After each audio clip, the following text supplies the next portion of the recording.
के बाद पहले इंटरव्यू में रिपब्लिक भारत से बोले सीएम देवेंद्र फडणवीस। पीएम मोदी ने हमेशा विश्वास जताकर किया सपोर्ट, बीजेपी ने कार सेवक से बनाया सीएम। महाराष्ट्र में 11 या 12 दिसंबर को कैबिनेट के विस्तार की उम्मीद। सूत्रों से खबर, बीजेपी के 21 से 22, शिवसेना के 11 से 12 और एनसीपी अजित पवार के 9 से 10 मंत्री बनाए जाने की संभावना। बांग्लादेश में हिंदुओं के खिलाफ हिंसा पर सीएम योगी का बयान, जब तक जिन्ना की आत्मा रहेगी अराजकता जारी रहेगी। ये 1947 में भारत के विभाजन का पाप है। दिल्ली में पीएम मोदी ने अष्टलक्ष्मी महोत्सव का किया उद्घाटन। नॉर्थ ईस्ट की जीआई टैग वाले प्रोडक्ट्स का भी प्रदर्शन हो रहा है। शंभू बॉर्डर पर हुए बवाल के बाद किसानों ने 8 दिसंबर तक दिल्ली कूच टाल दिया है। केंद्र सरकार को बातचीत के लिए 1 दिन का और वक्त दिया है। उत्तर प्रदेश से बिहार तक पहुंची नॉर्मलाइजेशन की चिंगारी। पटना में बीपीएससी के ऑफिस के बाहर अभ्यर्थियों का प्रदर्शन। पुलिस ने प्रदर्शन कर रहे छात्रों पर किया लाठीचार्ज। चित्रकूट में दिखा रफ्तार का कहर, ट्रक से टकराई कार, हादसे में 5 की मौत, 6 घायल, 3 की हालत गंभीर। नोएडा में पुलिस और बदमाशों के बीच मुठभेड़, एनकाउंटर में 2 बदमाश घायल। होम्स शहर में भीषण आग, हजारों की संख्या में लोग फंसे। अपने अपने घरों को खाली कर सीरियाई तट की तरफ बढ़ रहे लोग। यूक्रेन ने रूस पर ड्रोन से किया हमला। रूस का दावा 24 घंटे के अंदर 100 से ज्यादा ड्रोन को मार गिराया।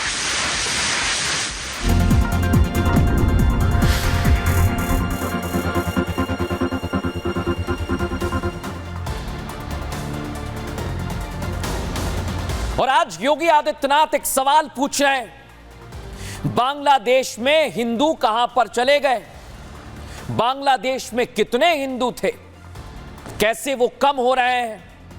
आज मैं आपको बताने वाला हूं। और आपको यह भी बताऊंगा कि इस समय बांग्लादेश में हिंदुओं पर कितना अत्याचार हो रहा है और यह दिन ब दिन बढ़ता जा रहा है। भारत में से लेकर क्या कुछ किया जा रहा है, आज एक एक चीज आपके सामने रखने वाले, क्योंकि इस समय बांग्लादेश के हिंदू परेशान हैं। दर्शकों, उत्तर प्रदेश के मुख्यमंत्री योगी आदित्यनाथ ने हरियाणा चुनाव में एक नारा दिया था, आपको याद है ना, बटोगे तो कटोगे। उसके बाद पूरा चुनाव इसी लाइन पर लड़ा गया। हरियाणा का, फिर महाराष्ट्र विधानसभा, यही एक लाइन पर लड़ा गया। एक और लाइन आई, एक है तो सेफ है। दोनों चुनावों में बीजेपी बम्पर वोटों से जीती है। दर्शकों, और यह योगी आदित्यनाथ का एक संदेश था सभी को एकजुट करने का। उन्होंने यह नारा दिया था बांग्लादेश में हिंदुओं पर हो रहे अत्याचार को देखते हुए। बताया था उन्होंने, हरियाणा चुनाव का समय था। दर्शकों, प्रचार का एक वो दिन था और आज का दिन है जब योगी आदित्यनाथ ने लखनऊ से बांग्लादेशी हिंदुओं पर लगातार जो अत्याचार किया जा रहा है उसे लेकर चेताया है। बांग्लादेश में जिस तरह हिंदू लगातार लुप्त होते जा रहे हैं, उस तरफ सीएम योगी आदित्यनाथ ने ध्यान खींचा है। सीएम योगी आदित्यनाथ की आंखों में खटक रहा है जो बांग्लादेश में हिंदुओं के साथ हो रहा है, और इसलिए वो बार बार चेताते हैं। दर्शकों, शेख हसीना के बांग्लादेश छोड़ने के बाद जिस तरह वह हिंदुओं को टारगेट किया जा रहा है, तस्वीरें देख लीजिए आप। टारगेट किया जा रहा है एक एक हिंदू को पकड़ पकड़ कर। ये देखिए आप, ये कैसे लात मारी जा रही है। ये तस्वीरें गवाही हैं। ये तस्वीरें देखकर सबकी रूह कांप गई थी। दर्शकों, और उसके कुछ दिन बाद से सबको लगने लगा कि बांग्लादेश में हालात अब पहले से बेहतर हो गए हैं, कट्टरपंथी शांत हो गए। लेकिन ऐसा नहीं है। दर्शकों, बांग्लादेश में आज भी अभी भी हिंदू परेशान है। वहां अभी भी हिंदुओं को जलाया जा रहा है। हिंदुओं की आबादी वहां घटती जा रही है। पहले ही बांग्लादेश में हिंदुओं की आबादी धीरे धीरे कम हुई थी, बताऊंगा आगे आपको। अब इन अत्याचारों के बाद हिंदू लगभग खत्म होते जा रहे हैं। दर्शकों, और बांग्लादेश से जो तस्वीरें सामने आ रही हैं, आज मैं एक बार फिर आपको दिखाना चाहता हूं, क्योंकि सीएम योगी आदित्यनाथ ने इन्हें लेकर चिंता जाहिर की है। और जिस तरह वह हिंदुओं पर अत्याचार हो रहा है वो खत्म नहीं हो रहा है। योगी आदित्यनाथ चिंतित हैं, अगर ऐसे ही वहां पर अराजकता चलती रही तो हिंदू कैसे बचेंगे? ये सवाल आप खुद से पूछिए, क्योंकि ये सवाल योगी आदित्यनाथ भी पूछ रहे हैं। कि क्या बांग्लादेश में हिंदू अब खत्म हो जाएंगे। उन्होंने इसलिए बांग्लादेश में कम हो रहे हिंदुओं का आंकड़ा भी आज बता दिया है।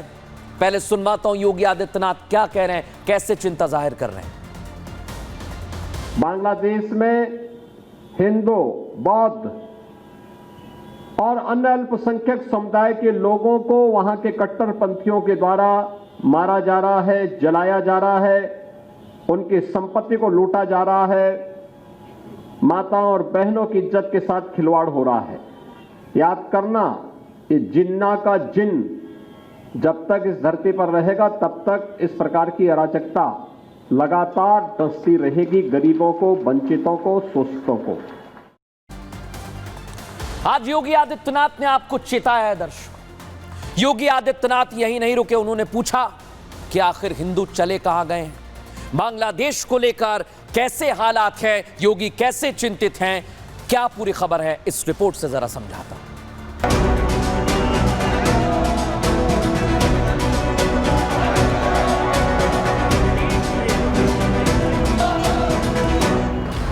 बांग्लादेश में जिस तरह हिंदुओं पर अत्याचार हो रहा है, हिंदुओं को मारा जा रहा है, मंदिरों को तोड़ा जा रहा है, उसे लेकर अब बीजेपी नेता नितेश राणे मैदान में उतर गए हैं। नितेश राणे जो हमेशा हिंदुत्व की बात करते हैं, भगवा झंडा बुलंद करने को लेकर आवाज उठाते हैं, उन्होंने ऐलान कर दिया है कि अब महाराष्ट्र में बांग्लादेश हिंदू न्याय यात्रा निकाली जाएगी और इस यात्रा की शुरुआत 10 दिसंबर से होने वाली है। काय चाललंय बांग्लादेशमध्ये बघताय ना, हिंदूंना कसं ठेचून ठेचून मारलं जात आहे। हिंदू दिसला तर त्याला संपवायचं, हा एक कलमी कार्यक्रम सुरू आहे। आचार्य चिमनदास प्रभूजींना अटक केलेली आहे, अन्य आपल्या संतांना पण सोडलेलं नाही। आपल्या देवी देवतांच्या मूर्त्या तोडण्याचा कार्यक्रम सुरू आहे। हे सगळं होत असताना आपण हिंदू समाज म्हणून गप्प बसायचं? चला मग 10 डिसेंबरला आपल्याला आवाज उचलायचा, आपल्याला एक आंदोलन उभं करायचं। आंदोलनामध्ये अगर त्या दिवशी आपण सहभागी होऊ शकला नाही तर काळे फीत बांधून आपल्याला आपला विरोध दाखवायचा आहे। हिंदू समाज म्हणून गप्प बसायचं नाही। एक तरफ नितेश राणे यात्रा निकालने की तैयारी में है, तो दूसरी तरफ बांग्लादेश में हो रही हिंसा के विरोध में देश भर में प्रदर्शन कर विरोध जताया जा रहा है। कुछ दिन पहले भोपाल में भी बांग्लादेशी कट्टरपंथियों के खिलाफ हिंदू समुदाय ने एक होकर प्रदर्शन किया। चाहे उत्तर प्रदेश हो या राजस्थान या फिर मध्य प्रदेश, भारत का हिंदू जाग चुका है और उसकी गवाही अलग अलग राज्यों से आई ये तस्वीरें दे रही हैं। उत्तर प्रदेश के कुशीनगर और फिरोजाबाद में हिंदूवादी संगठनों ने यूनुस सरकार के खिलाफ प्रदर्शन किया। न सिर्फ प्रदर्शन बल्कि पुतला भी फूंका। फिरोजाबाद में तो विशाल आक्रोश रैली निकाली गई। इतना ही नहीं, अब बांग्लादेश को चेतावनी तक दी जाने लगी है कि अगर हिंदुओं पर हमले नहीं रुके तो बांग्लादेश पर अटैक तक हो जाएगा।